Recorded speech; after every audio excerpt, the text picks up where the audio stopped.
Giza యొక్క మహా Sphinx అనేది ఈజిప్టులో ఉన్న ఒక భారీ లైమ్స్టోన్ విగ్రహం. ఇది సింహం శరీరం మరియు మానవ తలతో ఉంది. చరిత్రకారులందరూ దీనిని సుమారు 2500లో ఫరో ఖాఫ్రే యొక్క పాలనలో నిర్మించబడినట్లు నమ్ముతున్నారు. ఇది శక్తి, రక్షణ మరియు రాజకీయ శక్తిని సూచిస్తుంది. గిజా పిరమిడ్లను కాపాడుతూ ఉంది. కాలక్రమేణా గాలి, ఇసుక మరియు నీటి కరిగింపు దీని ఉపరితలాన్ని దెబ్బతీసింది. ఇది అధికారికంగా అంగీకరించిన దానికంటే పాతది కావచ్చు అని కొందరు ప్రశ్నిస్తున్నారు. కానీ దీనికి నిర్ధారిత సాక్ష్యం లేదు. దాని కోల్పోయిన ముక్క మోడరన్ కాలానికి చాలా ముందే ధ్వంసమైంది. నపోలియన్ చేసినట్లు తరచుగా చెప్పబడినట్లు కాదు.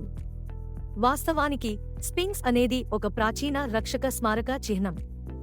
ఇది శాస్త్రీయంగా అధ్యయనం చేయబడింది, చరిత్రాత్మకంగా స్థిరంగా ఉంది, కానీ ఇంకా రహస్యాలతో నిండి ఉంది.